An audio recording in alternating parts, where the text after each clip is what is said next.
Yes, Hi. buy or sell. As always, guys, brought to you by Jock Market. Hell of an episode so far. I tweeted this out last week. It's like drinking out of a fire hose on these Friday episodes, the amount of info you guys are hitting us with. But jockmarket.com is where you want to go. The promo code is DFO20, whether it's NHL hockey, whether it's Major League Baseball, or whether it's the Masters, which is going on this weekend. Jock Market has you covered. Trade shares of players in real time with other users. Get rewarded. Show off your smarts a little bit. Number one on buy or sell. Kyle Palmieri goes to the Islanders, just like you all kind of predicted in buy or sell with Dreger and LeBrun earlier in the week. I think this makes the Islanders legit. I think they will come out of that division and make the conference finals. Frank, are you buying or selling? Selling. I've got the Washington Capitals. I picked them to win the Stanley Cup before the season started, and I'm sticking with them. Ooh. You know what? The Islanders are kind of like the Rodney Dangerfield of the NHL. I don't think they get much respect, but man, they're so competitive. They're hard to play against. And I think they can win 2 rounds. So I will buy on the New York Islanders because I just think they can choke the life out of teams come playoff time. And they got there I'm taking nothing away from them. They're a good team that got there last year. That's even better now and has maybe the best coach in the NHL. I like the Islanders a lot. And I for sure saw them being competitive, but I have to stick to my guns. I think the Caps are darn good, and I'm curious to see what they might add on the goalie front, if anything, before the deadline. Hey, their 2 young goalies are playing great. And you know what? Like, Ovechkin's probably my favorite player to watch for the last however many years he's been in the league. I love goal scorers. And I love that Ovi was like a power forward who didn't fight, but he'd run guys over early in his career. It's phenomenal. So, hey, if the Caps go like a Caps Islanders, if that's the East final, sign me up. The Tampa Bay Lightning. You talked about the other 2 teams at the top of that division and how they might be active at the deadline. I'm going to say the Lightning will make a surprise addition before Monday's deadline. Gregor, you buying or selling? Gosh, I've looked at their cap space, and I know Frank threw this out a few weeks ago. Now I've been figuring it out, trying to play capologist, and can they fit someone in? And those teams, it doesn't surprise me, but I'm going to say I'm selling because I think they do. Well, do we include Kucherov? Because if I can include Kucherov, no, that's fake. You cannot include that. No, get out of here. Then I'm selling. I find it hard to do. They are buying. I'm buying. They're buying. They are adding a defenseman before Monday at 3 p.m. Don't know how big, how splashy, but they're in on David Savard. They might get David Savard. So, all right, they're going to try everything they can. Frank bringing the heat. Number 3, coming up north here to Edmonton. You touched on, Gregor, you hinted Hoffman Oilers, maybe. I'm going to say the prices will drop and Ken Holland will acquire a scoring left winger before the deadline. Frank, you buying or selling? Selling. I think they're going to keep an eye on prices. Ken Holland's been around the game forever. He talks to everyone. He's well respected. They're going to try, but I don't think the prices are going to fall that far to the point where the Oilers are comfortable. I think he is going to add a forward. Is it going to be someone we consider like a legit second line left winger? That's hard. But here's the thing.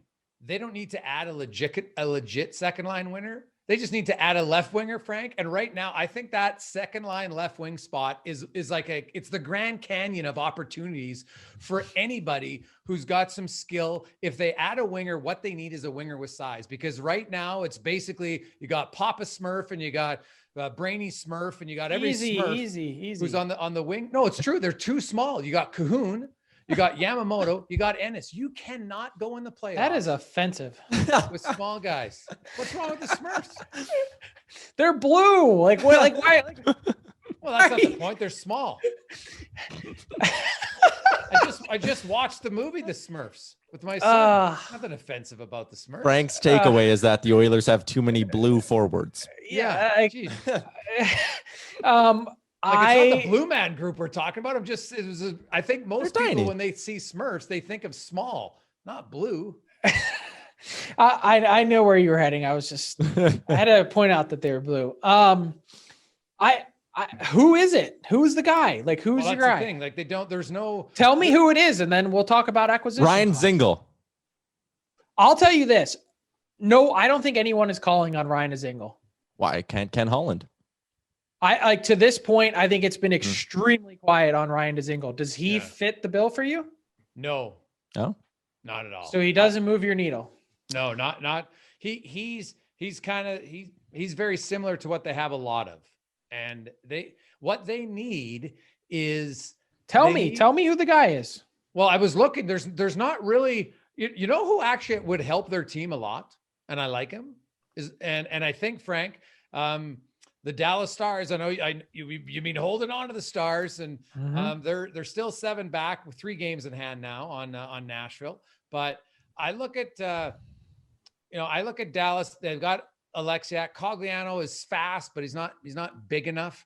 Really, there's not teams like Detroit. I looked at their lineup. They don't have anyone. There's very few guys like it. The one guy, Blake Como. Blake Como he was the best. He's 6'1". The other guy who might make sense, because you could then move someone else outside because that would help them, but he's way too expensive. And now because of COVID, I'm not even sure they're going to trade anybody. But Brandon Sutter, I thought, might have actually been an okay acquisition. I know he's a center, but I mentioned him on Insider Trading connected to the Oilers. There's lots of centers who can play wing in the playoffs. But he doesn't make sense.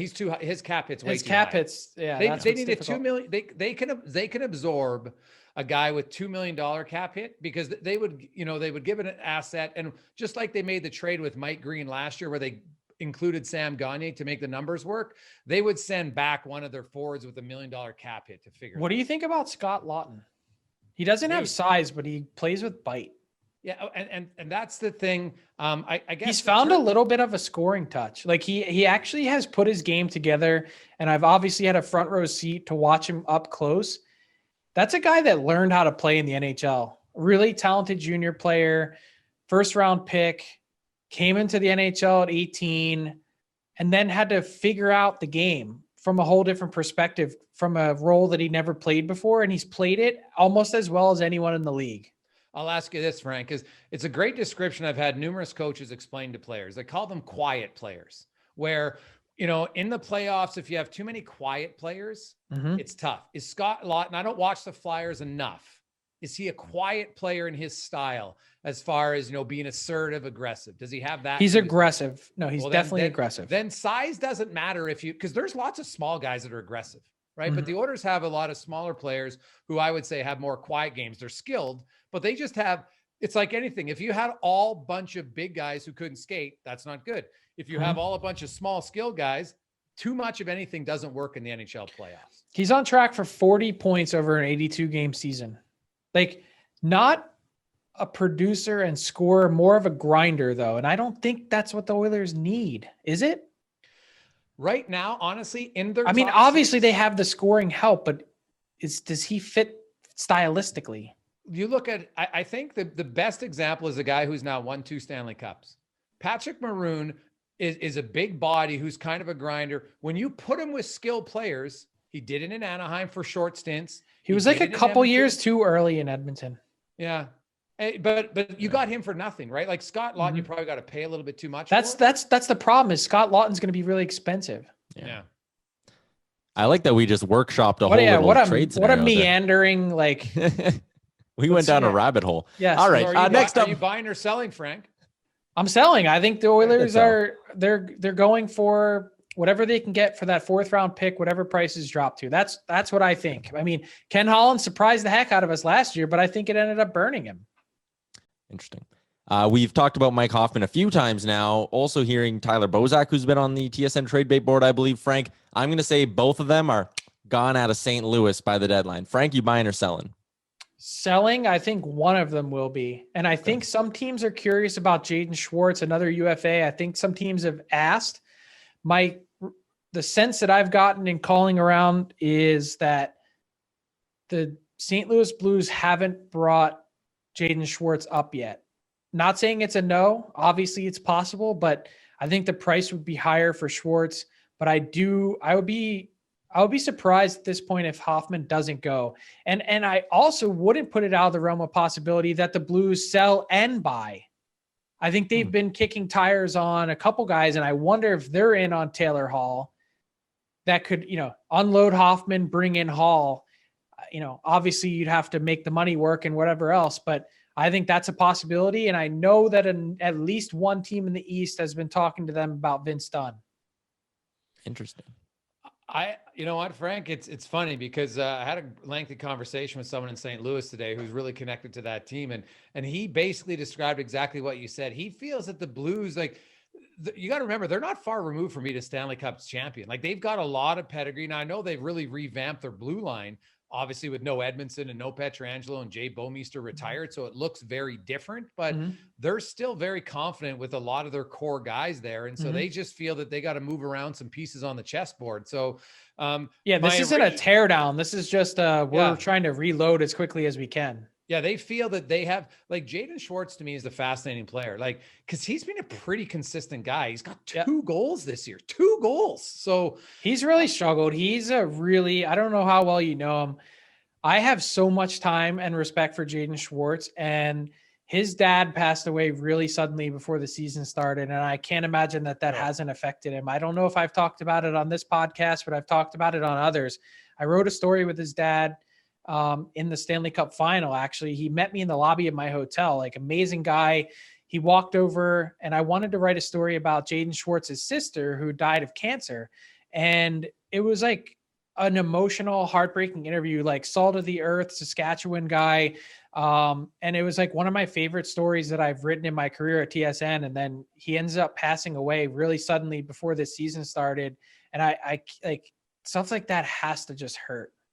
Oh, hey, I can, as a young man who lost his father, I can tell you for sure, especially when it comes out of the blue, it can be gut wrenching, and everybody reacts to it differently. So I could easily, even though you try not to think about it, it just, it's not like he's thinking about it when he's standing at a face off or anything. No, but like, it just affects every part of your life. 100% it does. And you know, your confidence changes, especially because him and his dad were close. So if that's the guy that you're just used to talking to after your games, dads say things that some dads are just great at just always, hey son, you're doing great. Don't worry about it. Keep your spirits up. And some dads know their kid maybe needs a kick in the rear end at times. And so when suddenly that's gone, that's an element that's hard to really describe, where that void is, where you just look at your phone and you're thinking that you're waiting for the text or the call and it never comes, and you're so used to it. So Rick Schwartz, one of the ultimate hockey dads, just wanted to give him a shout out.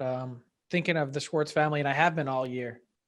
I'm actually going to buy Tyler, because I think the Blues, it's going to take a lot of finagling, but I sense that organization feels like their window's still wide open, and they want to readjust with some of the good pieces they have. The last one, Frank, you had your calculator out to do some Scott Lawton math. I don't know if you'll need it for this one, but yesterday we saw the rare 5-player trade go down between Florida and Chicago. I will say that is the most players we see in a trade before the deadline. 5 is the cap. Jason, you buying or selling? Like in one transaction? In one transaction. We saw 5 today. Will we see 5 again? I'm saying we won't. So there's the buyer. Yeah, well, there's a lot of prospects in there. One trade. Yeah. The only one is Frank talked about Florida and Columbus, and might have going for both the Columbus guys. And if you do that, then you're going to have to give a lot back. Especially when you don't want to give up picks. Yeah. So, but I got to sell. Like 5's just a lot, because, it's rare to, have that many NHL players going. So how many prospects can you give up? So no, I'll sell. Frank? I'm going to sell, but I'm just trying to think of the players on our board that could generate a lot. Taylor Hall might be able to. I'm going to sell. I think it's hard to do. Fair enough. Last one. It's a bonus one. Frank, who you got winning the Masters? Ooh, I want Tony Finau to win. I am such a big Tony Finau fan. He's a lovable guy.